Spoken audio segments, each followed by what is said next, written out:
Beralih ke informasi lain, Saudara. Dinas Kesehatan Provinsi Kalimantan Selatan mengungkap fakta baru terkait puluhan pasien yang dirawat di Rumah Sakit Jiwa Sambang Lihum, Kabupaten Banjar. Hasil laboratorium menyatakan pasien ternyata tidak terbukti mengonsumsi tanaman kecubung. Polda Kalimantan Selatan dan Dinas Kesehatan mengungkapkan puluhan korban yang ditangani bukan berhalusinasi akibat kecubung, namun justru mengonsumsi pil putih tanpa logo dan merek yang dicampur dengan minuman beralkohol. Intoksikasi yang dialami para pasien dipastikan akibat konsumsi pil putih tanpa merek yang dicampur dengan obat lain seperti Seledril hingga minuman beralkohol. Hingga saat ini tercatat ada 56 pasien yang ditangani Rumah Sakit Jiwa Sambang Lihum, Kabupaten Banjar akibat mabuk dan berhalusinasi. Karena ini yang turun adalah teman-teman dari Polda juga melakukan penyelidikan, di POM juga melakukan penyelidikan, kemudian kita Dinas Kesehatan juga melakukan penyelidikan, BNN juga melakukan penyelidikan.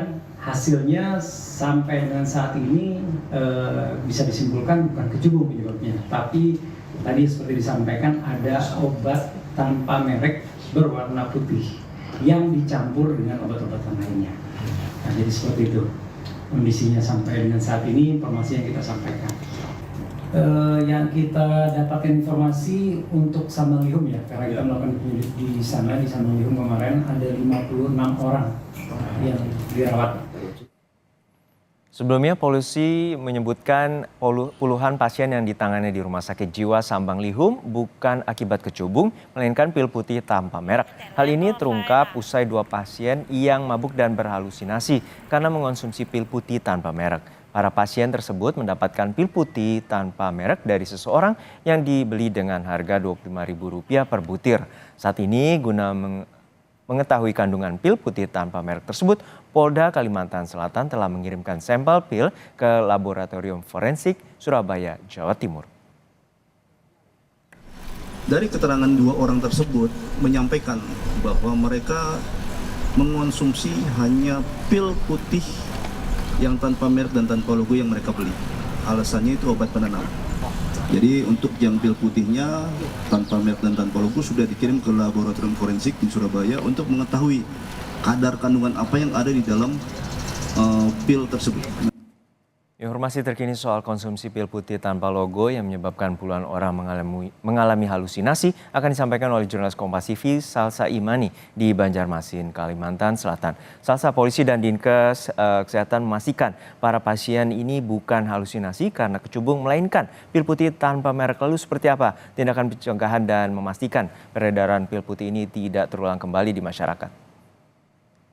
Baik, selamat siang Juno dan saudara. Hingga saat ini memang benar bahwa pasien di Rumah Sakit Jiwa ini ternyata mengonsumsi obat pil putih tanpa merek dan logo, bukan karena kecubung. Namun dalam menangani kasus ini, pihak Rumah Sakit Jiwa menyatakan sudah berkoordinasi ya bersama kepolisian dan juga pihak BNN Kalimantan Selatan untuk melakukan beberapa tindakan untuk mengurangi penyebaran ini.